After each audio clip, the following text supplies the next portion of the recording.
नमस्कार, मैं हूं साक्षी ममगाई। उत्तराखंड के कृषि मंत्री गणेश जोशी का प्लेन सवालों की चेन में विदेश उड़ने से पहले ही जकड़ गया। बल्कि सिर्फ मंत्री जी का नहीं, उनके साथ जा रहे 5 विधायकों का प्लान भी ढलान की ओर जाता दिख रहा है।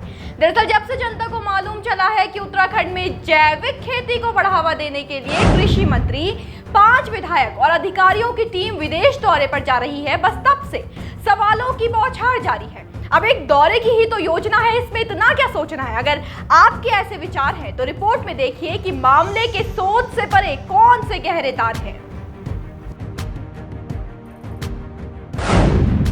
सही सुना आपने, कृषि मंत्री गणेश जोशी 5 विधायकों और अफसरों के साथ विदेश दौरे पर जा रहे हैं। 25 जुलाई से 5 अगस्त तक जर्मनी, स्विट्जरलैंड और इटली का दौरा उत्तराखंड के मंत्री और विधायक करने वाले हैं।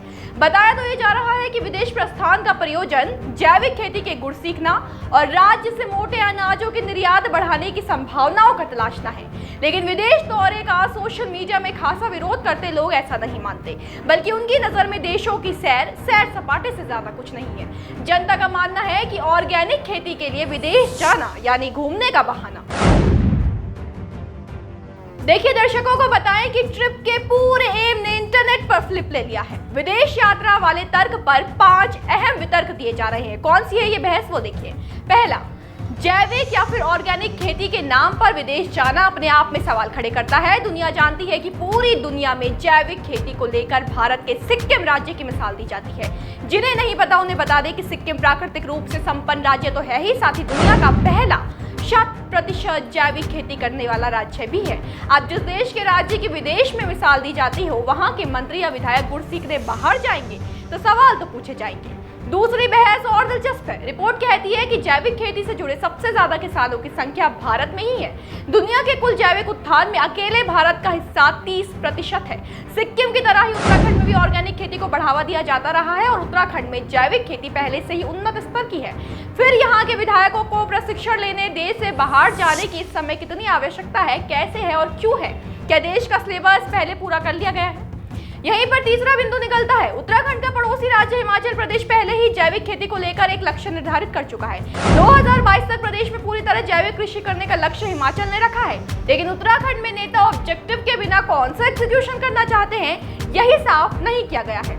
इतना ही नहीं, पूरा देश परिचित है कि प्रधानमंत्री नरेंद्र मोदी जीरो बजट आधारित प्राकृतिक खेती को बढ़ावा देते हैं। बल्कि पीएम गुजरात के राज्यपाल आचार्य देवव्रत, जिन्होंने सबसे पहले कई राज्यों के किसानों को जैविक खेती और प्राकृतिक खेती को अपनाने का संदेश दिया था, उन्हें समर्थन देते कई मौकों पर दिखे हैं। पर गौर करें कि यहाँ जीरो बजट की बात हो रही है, करोड़ों के खर्च की नहीं। और सबसे जरूरी, सोशल मीडिया पर प्रदेश की आर्थिक स्थिति की बात चल रही है। किसी से छिपा नहीं है कि तथ्य है कि 2021 तक राज्य पर 75,000 करोड़ रुपए का कर्ज हो चुका था। ऐसी स्थिति में जब फिजूल खर्ची कम से कम की जानी चाहिए, अधिकारियों के साथ साथ नेता यात्रा पर निकल रहे हैं। और क्योंकि ये पहली बार नहीं है, इसलिए जनता को लगता है कि नेताओं के विदेश दौरों का सूबे को क्या लाभ मिला है, ये उन्हें बताया भी नहीं जाएगा। अब सोचने की बात यहाँ पर यह है कि जिस राज्य के सीएम छोटी छोटी चीजों में फिजूल खर्ची बचा रहे हैं, ये वही के नेता हैं जो विदेश जाने का प्लान बना रहे हैं।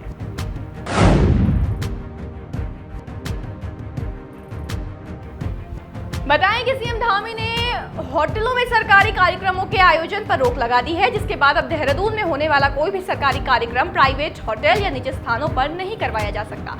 सीएम के कहे मुताबिक इस प्रकार के सभी कार्यक्रम सीएम कैंप ऑफिस के मुख्य सेवक सदन में आयोजित किए जाएंगे।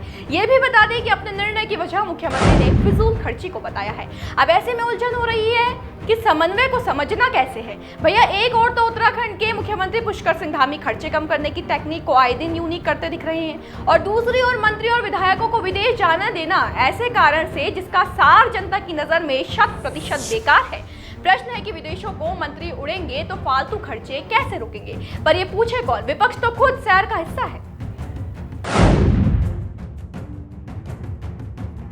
बिल्कुल सही सुन रहे हैं आप। हैरानी होगी आपको जानकर कि कृषि मंत्री गणेश जोशी की अगुवाई में विधायक और विभागीय अधिकारियों का जो दल जैविक खेती को बढ़ावा देने के लिए 3 देशों के दौरे पर जा रहा है, उसमें 2 विधायक तो कांग्रेस के हैं। भाजपा विधायक सुरेश गड़िया, रेणु बिस्ट, राम सिंह केड़ा अगर योजना का हिस्सा है, तो कांग्रेस विधायक हरीश धामी और मनोज तिवारी भी पारी में है। ये भी है एक बेहद बड़ा कारण जिसने सोशल मीडिया पर लोगों के गुस्से की चिंगारी को हवा दी है। और क्योंकि इस बार सत्ता के सहायक विपक्ष के विधायक है, इसलिए जनता ने बागडोर हाथ में ली है और बेवजह के खर्च को रोकने के लिए इस दौरे को रद्द किए जाने की मांग उठा दी है। जिसमें क्या फैसला मुख्यमंत्री लेते हैं, इस पर हमारी नजर लगातार बनी रहेगी। आप भी मामले की अपडेट मिस ना करें और बने रहें देवभूमि इनसाइडर के साथ। आज ही डाउनलोड करें देवभूमि इनसाइडर ऐप।